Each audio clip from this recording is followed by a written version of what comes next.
Hey everyone, welcome back to my channel. Today I'm going to talk about Randy Stair. His YouTuber personality name that he went by is Andrew Blaze. If you haven't heard of him, he is this YouTuber that gained some popularity, some fame, and he turned into basically a psycho killer. So if you guys like these type of videos, don't forget to subscribe, like, and let's get to it. Also, as you guys know, I just did some merch that I'm still trying to work on and get some ideas. So if you guys have any ideas of stuff you would want to see on the t-shirt, let a girl know. Let me know in the comments. Now let's get started. So what makes this case really interesting is that this guy uploaded everything to YouTube. He kept journals of it. He really documented everything. By him doing this, you eerily see the story come to life. It's just really disturbing. Randy Robert Stair was born in Eaton Township, Pennsylvania on September 17th, 1992. Now, Randy would go by the name Andrew Blaze. That's what he called himself on YouTube. And he had worked at a grocery store called Wise Markets for about 7 years.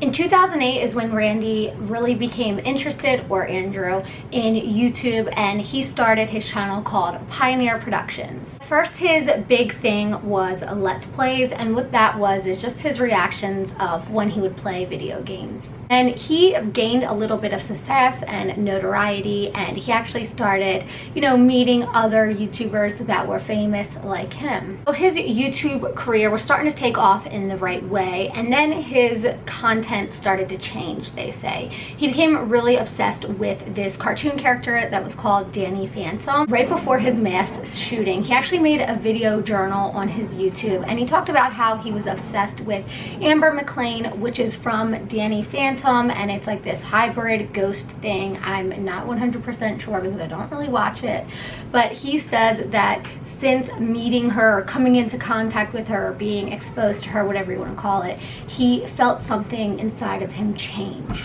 Well, as I said, he became obsessed with her, and when he started to become obsessed with her, this was in the late elementary school, he says. But like I said, 6 days before his mass shootings, he opened up more about it in his video journal. But he ended up making some sort of little cartoon character drawings, and then he made this storyline plot about this ghost that he made up again for YouTube. And going back to his elementary school days, he was very obsessed with death, and he was kind of an outcast, kind of a loner. He didn't really have friends, and he was also, that's when he was started to show signs of being depressed.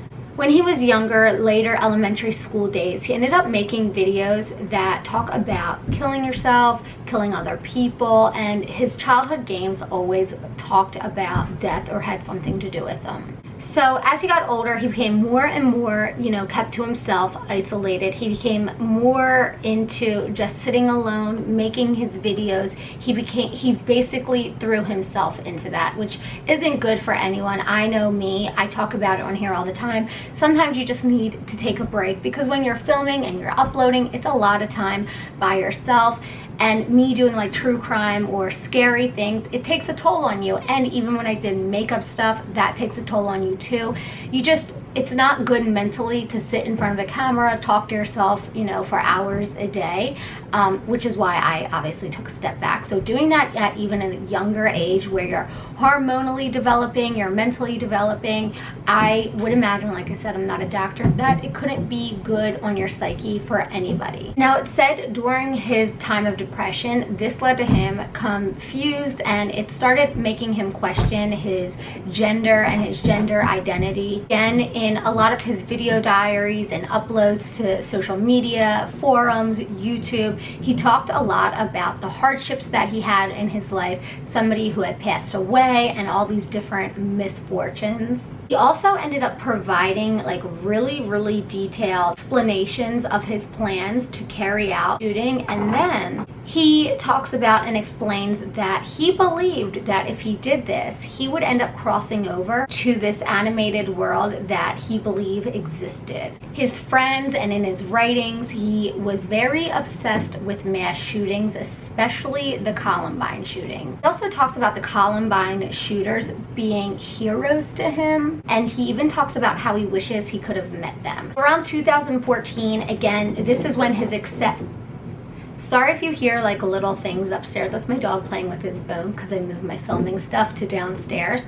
But anyway, totally off topic. I can just hear him playing. But at about 2014, again, he was successful. He had collaborated with other successful YouTubers. He decided that his channel was going to start going in a different direction. This is where he created Ember's Ghost Squad, which was based off of that Danny Phantom, which I was just telling you about. I know it's a lot of information. I'm trying to make it as easy to understand because at first I got a little confused with the timelines when I would read about it because it would kind of jump back and forth.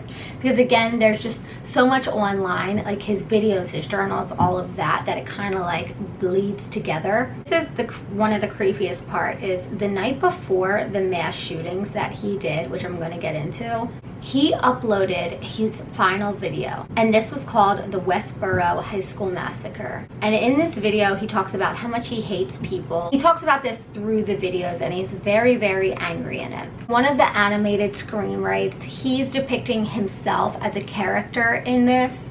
And this character, which is depicted as himself, and ends up killing a bunch of people at this high school. And the character does this, and then by the end of the video, he gives explanations for why he did this, and videos explaining the motives behind it. Now, this is where it gets really crazy and like down the rabbit hole. He ended up managing 9 Twitter accounts, and each Twitter account was based off of a different character from his series. In these Twitter accounts, he would leave these links to his journal writings and other videos that he uploaded to what's called Mediafire. So this is where we get to the day of the killing. On the morning of June 8th, 2017, employees that were already at work were stocking the grocery shelves with inventory and products. They were getting ready to close the store for the night because again, like I said, it was like nighttime, early morning, and it was shortly before 1 a.m. This is where 24-year-old Randy Stair decided to barricade all the exits of the store, and then he proceeded to shoot and kill 3 of his co-workers before he took his own life. Really weird though is the media attention about what he didn't receive a lot of attention. It really only got local attention, nothing national. It was really like not talked about. It's crazy too, in the animated video that he made right before this, I told you was the Westboro High School Massacre. He had used propane tanks along with 3 purchased natural selection t-shirts. It said that it shows that the Columbine shooters were an inspiration for him to do this. In one of his online journals right before this took place, I'm going to just quote and read some of the things he had said, and it blows my mind that nothing was done or no red flags. Like nobody really said or did anything, and I feel like this could have definitely been avoided if just one person maybe would have done something. What they could have done, I have no idea, but I want to know what you guys think. Do you think this could have been stopped? But listen to this. He says, all souls are fair game, and then he says, I'm so ready to die. 2 more fun nights and that's it. I've officially accepted that Wednesday night will be the death of me. Everything around me seems to have faded away. It's felt as if I'm the last soul alive on this planet for the last week. I've never felt so distant from society, and I love it. And then again in his final video, I'm going to read some text from it, but he says the video is even called Supermarket Tour June 7th, the day before the shooting. And apparently it shows him walking around in this grocery store, and one of his scribblings read, it says, these are all the audio and video recordings pertaining to my death. All of these recordings and videos are essential for understanding what I did and how I did it. And again, this was all uploaded to social media. You can't really find them now because a lot has been deleted, but it also goes on to say, to answer an extremely important question, I'm not just ending my life, I will be ending the lives of others as well, he wrote. Then he goes on to say, I've been planning to do this for at least 3 to 4 months. Also, one of the last things he wrote on Twitter was, you won't want to miss this one, it's going to be historic.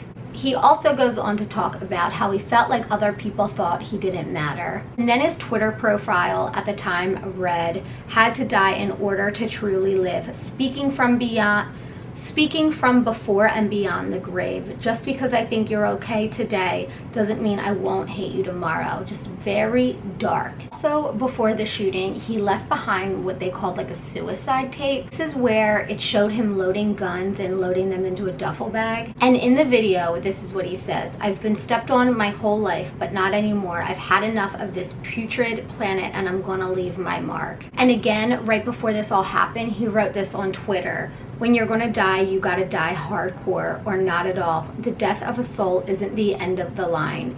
It's the rebirth of something beautiful." And after this had happened, they found in one of his journals, this is where he goes on to write, and this is really, really disturbing. He says, "I have no regrets for what I may do or what I may have done. I am who I am, and no fucking human's shit can take that away from me. I'm an EGS recruit. You're worthless fucking humans. One day you'll all see things my way, especially when our ghost squad invades your pathetic, putrid planet and becomes our slaves for the rest of your lives. I will not stop. I will not change. I will not cover. I will fight for this squad and do what I've set out to do. I'm Andrew fucking Blaze." And one of his friends said that he was obsessed with ghost references, and in one of his last videos that I just told you about, he ends up saying as well, "It was like I was sent here to do this. I was physically sent here to spread this cause, to start this cult. Whatever happens, happens. It's only the beginning." So yeah, this story is extremely horrific. Let me know what you guys think about this, and if you even heard of this. It blows my mind it didn't get much attention. So I love you guys. I'll see you soon, and thank you guys so much for watching.